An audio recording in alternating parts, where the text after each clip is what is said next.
Hello दोस्तों, नमस्कार। मैं मनु कुमार आप सभी का स्वागत करता हूं बृहस्पति कोचिंग में। चलिए दोस्तों, हम लोग पढ़ना शुरू करते हैं। और जैसा कि आपको थंबनेल देखकर भी पता लग ही गया होगा कि इस वीडियो में हम लोग रंजक चूर्ण या फिर जिसे साधारण भाषा में गांव में हम लोग ब्लीचिंग पाउडर बोलते हैं उसके बारे में पढ़ने वाले हैं, है ना। इस वीडियो में हम लोग देखेंगे कि इसका रासायनिक सूत्र क्या होता है, अणु सूत्र क्या होता है, सामान्य नाम क्या होता है ना, बनाने की विधि क्या होती है, भौतिक गुण क्या होते हैं, रासायनिक गुण क्या होते हैं और उपयोग, है ना, इत्यादि सब कुछ देखने वाले हैं। चलिए दोस्तों, अब हम लोग पढ़ना शुरू करते हैं। ठीक है, सबसे पहले तो देखो जान लेते हैं कि विरंजक चूर्ण होता क्या है। ठीक है, क्योंकि 10th में जब हम पढ़ रहे होते हैं तो कई बार बहुत सारे बच्चों को नहीं पता होता कि आखिर ये क्या है, ये नया केमिकल कौन सा है। तो लगभग तो आप सभी लोगों ने सुना होगा, विरंजक चूर्ण नहीं सुना तो आपने ब्लीचिंग पाउडर का नाम सुना होगा, है कि नहीं। अगर आपने नहीं सुना तो अगर आप देखना चाहते हैं तो मैं आपको बता दूं, बहुत ज्यादा यूज होता है। जैसे अगर आपके आसपास में कहीं मुर्गी फार्म वगैरह हो ना, तो वहां पर बर्तन धोने के लिए, साफ करने के लिए इसी का यूज करते हैं ज्यादातर। समझ में आया? तो आप आसानी से जाकर देख सकते हैं।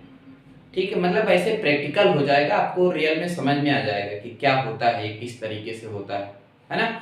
तो ये तो हो गया इसका परिचय कि आप भाई जानेंगे कैसे।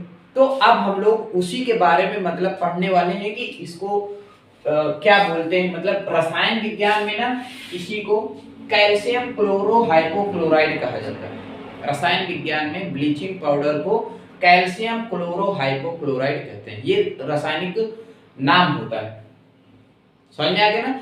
इसके अलावा भी इसको कैल्शियम ऑक्सीक्लोराइड भी कहते हैं। यहां पर आप लिख सकते हैं, लिखना चाहें तो, या कैल्शियम ऑक्सीक्लोराइड, आसान हो जाएगा, है कि नहीं। तो दो नाम हमने बता दिए, आप इसको याद कर सकते हैं, समझ सकते हैं।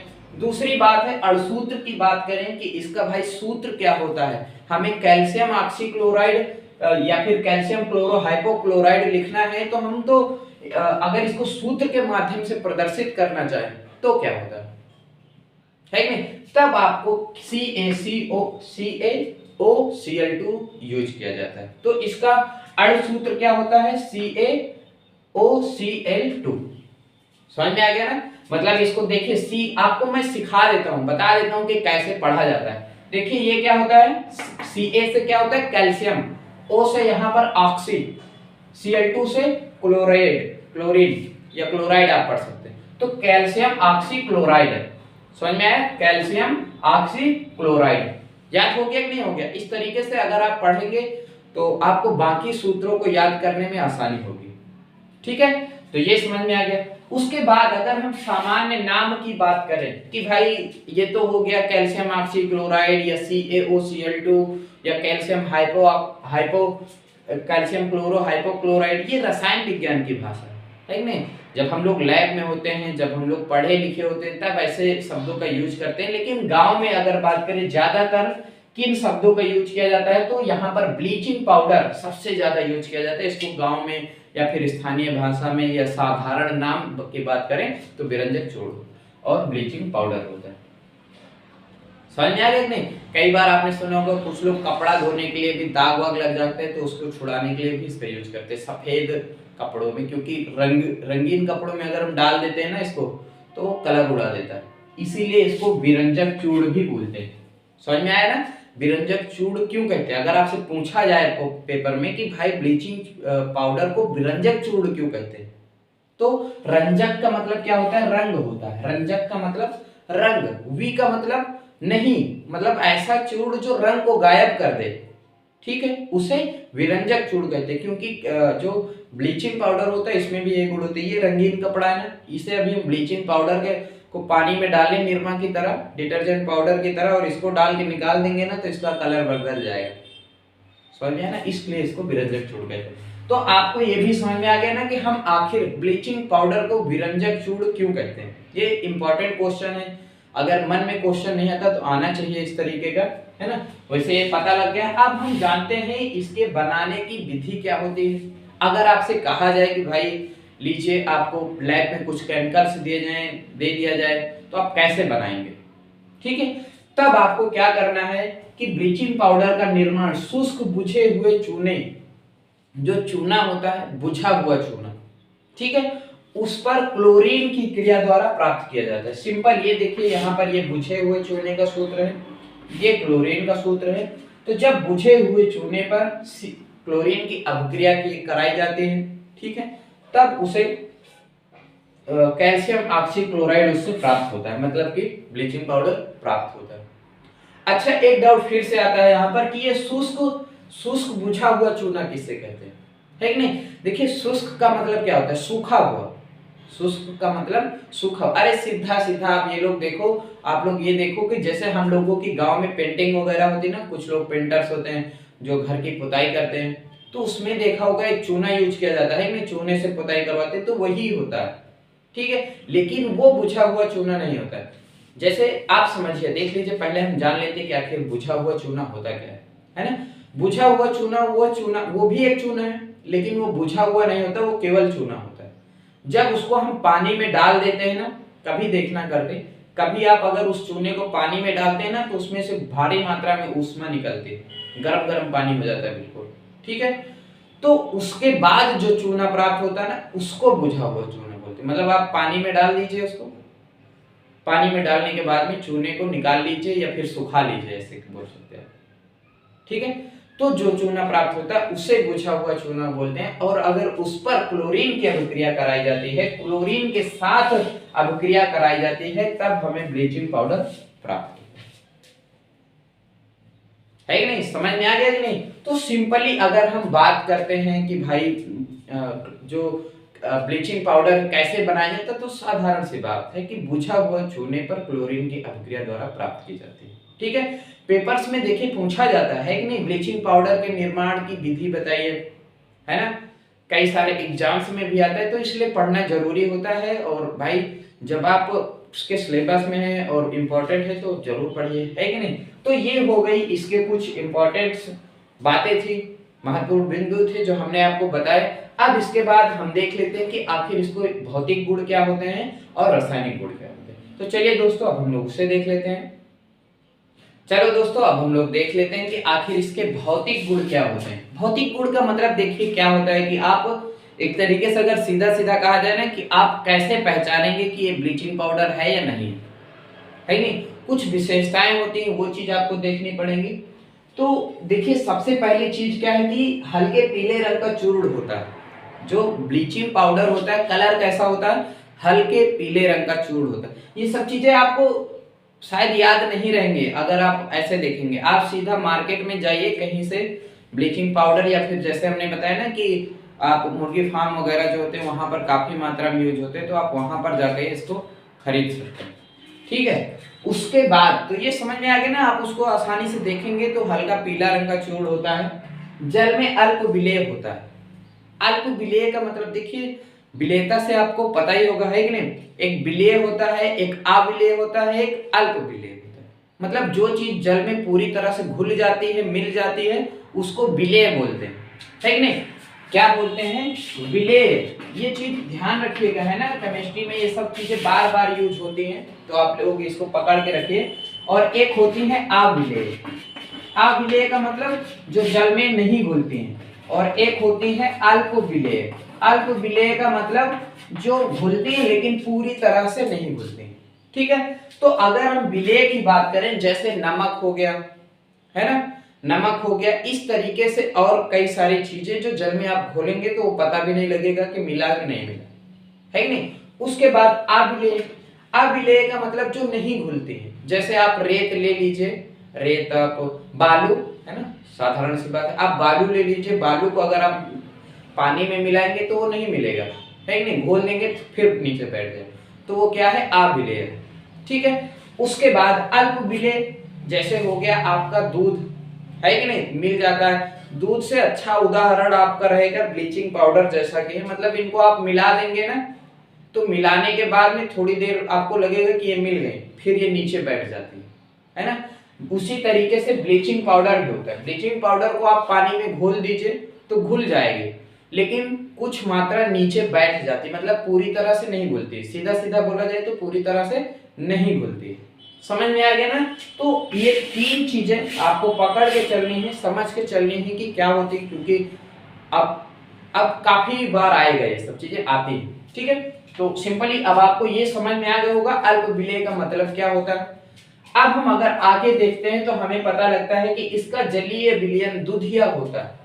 जलीय विलयन कैसा होता है? दुधिया होता है। मतलब कि अगर आप चाहें कि आप ब्लीचिंग पाउडर को पानी में मिला दें, है ना, पाउडर लीजिए थोड़ा सा डाल दीजिए, क्या जाता है करने में, है कि नहीं, तब आपको देखने को मिलेगा कि उसका जलीय विलयन जैसे दूध नहीं होता है, दूध है कि नहीं, दुधिया का मतलब क्या होता है? दूध, दूध जैसा दिखने लगे। अगर आप ब्लीचिंग पाउडर को पानी में घोल देंगे तो कैसा दिखने लगेगा? दूध जैसा। तो ये भी एक इसकी विशेषता या भौतिक गुण होता है। तो ये समझ में आ गया ना, जलीय विलयन मतलब जल में मिलाने पर विलयन कैसा हो जाता है? दुधिया हो जाता है या दुधिया होता है। ठीक है। उसके बाद इसमें क्लोरीन की गंध आती है। जैसे आपने देखा होगा कि नीम के जो फल होते हैं ना, हम लोगों के यहाँ पे उनको गल्ला बोलते हैं, स्थानीय भाषा हम लोगों की है, आप कहाँ से मुझे नहीं पता, आप लोगों के यहाँ क्या बोलते हैं वो भी नहीं पता, है ना। तो इसी तरीके से मतलब गंध होती है ना उसमें भी, मतलब हर एक चीज में लगभग गंध होती है ना, तो उसी तरीके से इसमें गंध, इसमें क्लोरीन की गंध आती रहती है। मतलब आप अगर कहीं पर रख देंगे ना तो एक स्मेल आती रहती है, तो वो क्लोरीन की स्मेल होती है। क्योंकि इसमें क्लोरीन पाई जाती है ना, तो धीरे धीरे वो ऑक्सीकृत होती रहती है, मुक्त होती रहती है वातावरण में, तो इसलिए क्लोरीन की गंध आती है। तो समझ में आ गया ना, हमने क्या देखे? भौतिक गुण देखे कि आखिर विरंजक चूर्ण के भौतिक गुण क्या होते हैं, ब्लीचिंग पाउडर के भौतिक गुण क्या होते हैं, जिसमें से या पीले रंग का होगा, जल में अल्प विलेय होगा, जलीय विलयन दुधिया होगा और क्लोरीन की गंध आती है। ये कुछ प्रमुख भौतिक गुण हो गए। ठीक है।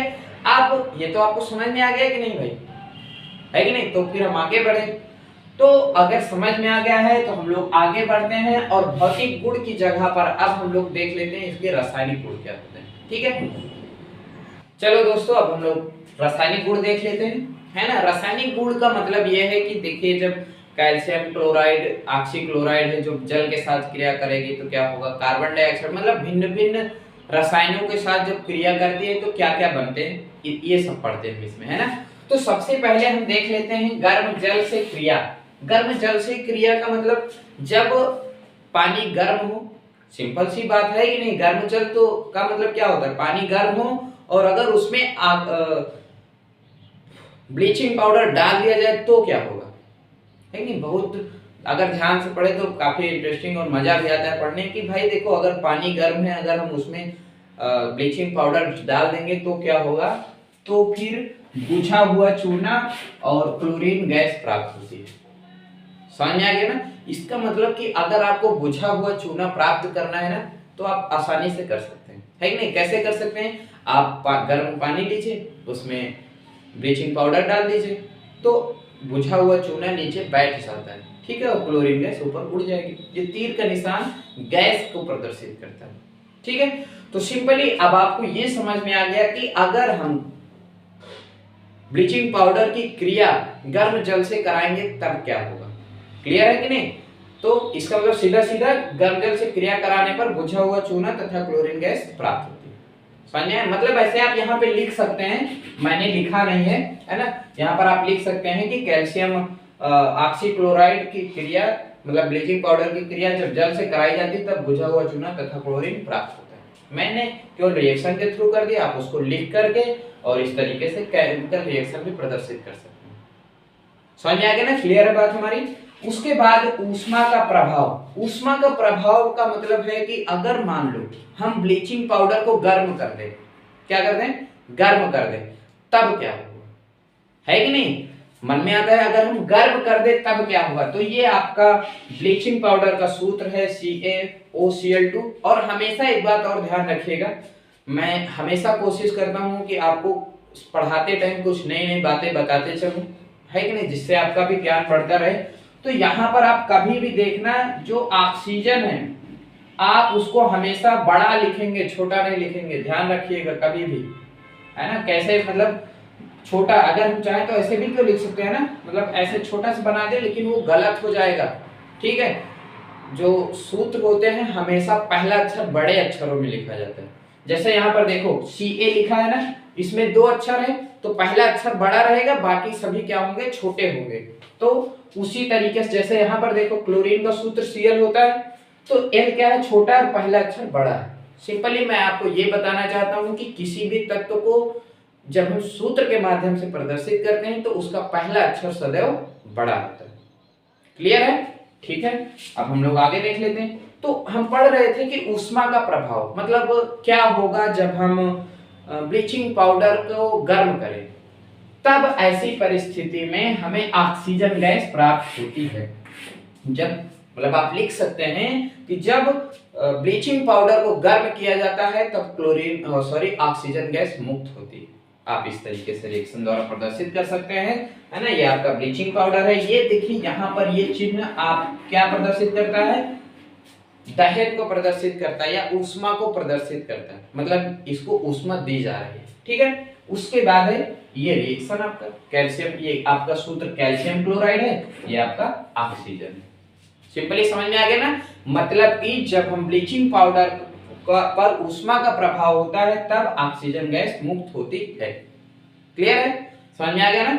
अब हम लोग अगला देख लेते हैं विरंजक क्रिया। देखिए सबसे महत्वपूर्ण, अगर ब्लीचिंग पाउडर में कुछ भी पूछा जाता है ना, पेपर में पूछा जाता है या फिर जरूरी है, तो वो ये चीज है कि विरंजक क्रिया। आखिर हमने अभी इससे पहले बताया ना आपको कि इसको ब्लीचिंग पाउडर को विरंजक चूर्ण क्यों कहते हैं। वहां पर हमने सीधा सीधा ये बताया था कि देखिए क्योंकि यह रंग को उड़ा देता है, कपड़ों के से रंग को उड़ा देता है, मतलब गायब कर देता है, रंगहीन कर देता है, इसलिए इसको विरंजक चूर्ण कहते हैं। लेकिन क्यों कहते हैं, कैसे होता है, क्यों ऐसा गुण इसमें पाया जाता है, वो चीज हम लोग देखेंगे अब इसमें। विरंजक क्रिया, विरंजक क्रिया का मतलब ये रंग उड़ाने का भी कार्य करता है।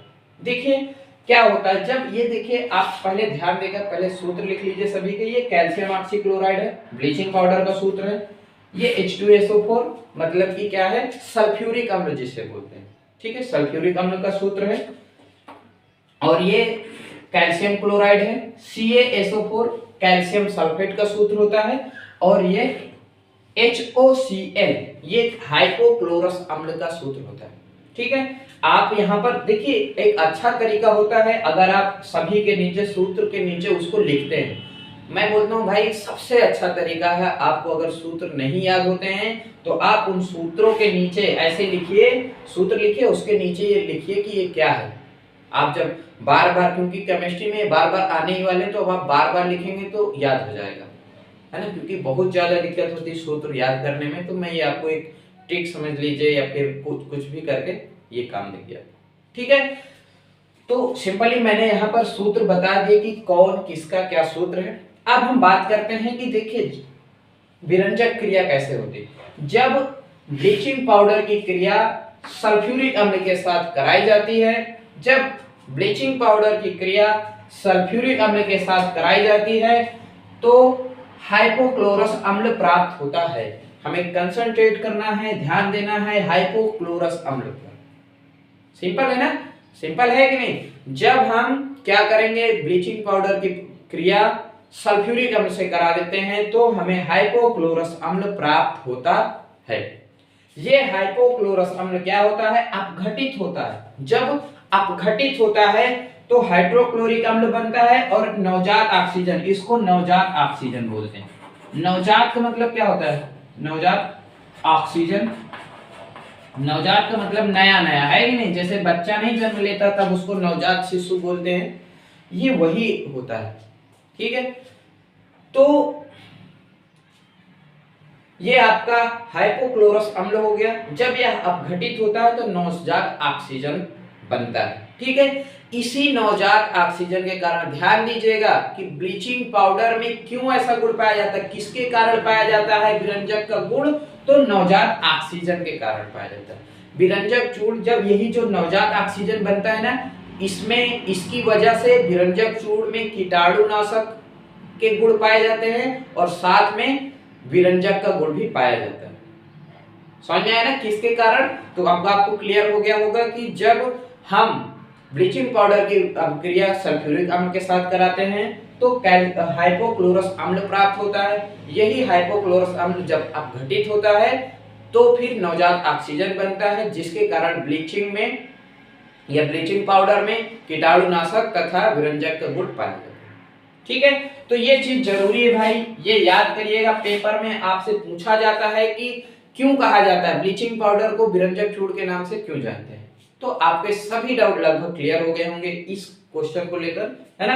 अब हम आगे देख लेते हैं कार्बन डाइऑक्साइड। CO2 का मतलब क्या होता है, कार्बन डाइऑक्साइड, है कि नहीं। जैसे कई तरीके की गैसें होती हैं वैसे कार्बन डाइऑक्साइड है। क्या होगा अगर हम ब्लीचिंग पाउडर की अपक्रिया कार्बन डाइऑक्साइड के साथ कराते हैं, तब हमें फिर प्राप्त होता है calcium carbonate plus chlorine gas. मतलब कि जब हम ब्लीचिंग पाउडर की अपक्रिया कार्बन डाइऑक्साइड के साथ कराते तब क्लोरीन गैस प्राप्त होती। समझ में आ गया ना। तो ये कुछ महत्वपूर्ण गुण थे, कम से कम 3 या 4 तो लघुत्तरीय में देर में लिखे जाते हैं बढ़िया नंबर पाने के लिए, तो वो हमने बताया आपको। तो इस तरीके से आपको ये लगभग हमारे हिसाब से समझ में आ गए होंगे, है ना। अगर कोई डाउट बच रहा है, कोई क्वेश्चन है तो आप कमेंट कर सकते हैं, है ना। अब हम लोग देख लेते हैं कि आखिर इसका यूज कहां पर होता है। भाई हम क्यों पढ़ रहे हैं ये सब दुनिया भर का, के भैया बुझा चूना लो, उसकी अपक्रिया जल के साथ कराओ, ये कराओ वो कराओ, क्यों कर रहे हैं हम ये सब, है कि नहीं। तो हम बेसिकली क्योंकि ये हमारे उपयोग की चीज है कि नहीं। जैसे मतलब जैसे बहुत इंटरेस्टिंग उदाहरण, तुम लोगों को तो और ये मजा आता है कि जैसे हम लोग बच्चे पैदा क्यों करते हैं, है कि नहीं। भाई कोई ना कोई तो हमसे स्वार्थ होगा या फिर कोई काम होगा, कुछ तो महत्व होगा, तभी तो हम ऐसा करते हैं। कौन इतना झंझट पाले, कई बार बच्चे पिताजी को उठा के वृद्धाश्रम इधर उधर पहुंचा देते हैं, है कि नहीं। तो मतलब जिस तरीके से बच्चे लोग पैदा करते हैं, कोई ना कोई महत्व तो है तभी ऐसा करते हैं, किसी भी चीज के लिए कर सकते हैं, वो बात की बात है। उसी तरीके से हम यहाँ पर जो भी चीज पढ़ रहे हैं इसका एक उपयोग होता है ना। मैंने पिछले भी बताया। तो अब हम लोग इसका बेसिकली साधारण सी बात है, अब हम लोग उपयोग देख लेते हैं कि कहां पर आप ब्लीचिंग पाउडर का उपयोग कर सकते हैं। ठीक है, चलो भाई अब हम लोग उपयोग देख लेते हैं कि आखिर इसके यूजेस क्या क्या है ना। यूज की बात कर लेते हैं कि कहां पर यूज किया जाता है। तो सबसे पहला है कीटाणुनाशक के रूप में। कीटाणुनाशक का मतलब क्या होता है, अब समझ लेते हैं हम लोग कीटाणुनाशक क्या होते हैं। मतलब ऐसे रसायन या फिर ऐसे पदार्थ जिनका उपयोग कीटाणुओं को नष्ट करने में किया जाता है। ठीक है, जैसे कहीं पर बैक्टीरिया है, कभी कभी आपने देखा होगा कि अस्पताल में छिड़काव किया जाता है एक पाउडर, है ना, वो भी क्या होता है कि कीटाणुनाशक के रूप में ब्लीचिंग पाउडर ही होता है ना। मतलब सूक्ष्म जीवों को नष्ट करने के लिए इसका उपयोग किया जाता है। इससे बीमारियां भी कम फैलती है, जब कीटाणु मरेंगे तो फिर बीमारियां साधारण सी बात कम फैलेंगी। जल के शुद्धिकरण में देखिए, जल में क्योंकि जब मान लीजिए जल है उसको शुद्ध करना है आपको, कई सारी अशुद्धियां, तब उसके शुद्धिकरण में जल को शुद्ध करने के लिए भी किसका उपयोग करते हैं, किसका उपयोग करते हैं भाई बताओ। उपयोग किया जाता है किसका, ब्लीचिंग पाउडर का। ठीक है, उसके बाद है चीनी उद्योग में। चीनी उद्योग में अब मन में आ रहा होगा आपके कि भाई इसका चीनी उद्योग में आखिर क्या उपयोग होता है। तो जब चीनी देखिए, जब चीनी का निर्माण होता है ना कंपनी में, फैक्ट्री में, तब वो काले रंग की होती है, लगभग काले रंग की, है ना, जैसे गुड़ होता है ना उस तरीके से। तो उसको साफ करने के लिए चीनी उद्योग में इसका उपयोग किया जाता है, ब्लीचिंग पाउडर का। ठीक है, क्लियर हो गया ये डाउट आपका। उसके बाद है क्लोरोफॉर्म के निर्माण में। आप सभी ने एक पिक्चरों में देखा होगा, कहीं पर भी देखा होगा कि रुमाल में दवा छिड़के और उसके मुंह में लगाया और आदमी बेहोश, है कि नहीं। तो आपके मन में आता होगा कि आखिर ये क्या चीज होती है, तो वो होता है आपका क्लोरोफॉर्म। ठीक है, इसी केमिकल की वजह से व्यक्ति को बेहोशी आ जाती है। ठीक है, कई बार ट्रेन में या फिर कई जगह पर कुछ लोग इसका गलत उपयोग करके चोरी या फिर गलत काम करते हैं, है कि नहीं, जो कि नहीं करना चाहिए, लेकिन फिर भी हम यहाँ पर पढ़ रहे हैं, हमारा काम बनता है कि हम आपको जानकारी दें, इसलिए आपको बता रहे हैं कि क्लोरोफॉर्म का उपयोग लोगों को बेहोश करने के लिए करते हैं कुछ लोग गलत तरीके से। ठीक है, या फिर आपके मन में मतलब ये सिंपली समझ में आ गया ना कि क्लोरोफॉर्म का यूज कहां पर करते हैं। अब क्लोरोफॉर्म बनता किससे, उसको बनाने के लिए भी विरंजक चूर्ण की आवश्यकता होती है। समझ में आ गया ना। उसके बाद है ऊन को सिकुड़ने से बचाने में। देखिए जो ऊन होता है उसमें काफी मात्रा में सिकुड़न होती है कि नहीं, तो उसको बचाने के लिए भी इसका यूज किया जाता है। तो अगर मैं आपसे पूछूं कि जल के शुद्धिकरण में किसका यूज किया जाता है, आपके साथ कई सारे ऑप्शन होंगे, तब आपको बताना है ब्लीचिंग पाउडर, है ना। कपड़ों में दाग धब्बे छुड़ाने के लिए भी इसका यूज कर सकते हैं, और इसके साथ साथ चीनी को भी शुद्ध करने के लिए किया जाता है, और इस तरीके से कीटाणुनाशक और क्लोरोफॉर्म के निर्माण में भी किया जाता है। ठीक है, तो ये काफी इंपॉर्टेंट चीज थी और महत्वपूर्ण भी है, आपको आगे भी पढ़ने को मिलेगी और बोर्ड के हिसाब से भी जरूरी है ना। तो आप सभी लोगों को ये सब चीजें उम्मीद करता हूँ समझ में आई होंगी, है कि नहीं। और अगर कोई डाउट है तो आप कमेंट कर सकते हैं, है ना, पूछ सकते हैं, मैं आपको जवाब जरूर दूंगा। ठीक है, तो हम लोग दोस्तों अभी ये वीडियो यहीं पर समाप्त हो रही है। हम लोग नेक्स्ट वीडियो में नेक्स्ट केमिकल के साथ मिलेंगे, देखेंगे उसमें आखिर क्या क्या महत्वपूर्ण चीजें, है ना, पढ़ाई के साथ पढ़ने का तरीका भी सीखेंगे, है कि नहीं, खाली पढ़ते नहीं रहना हम लोगों को। तो चलिए दोस्तों मिलते हैं नेक्स्ट वीडियो में। Thank you.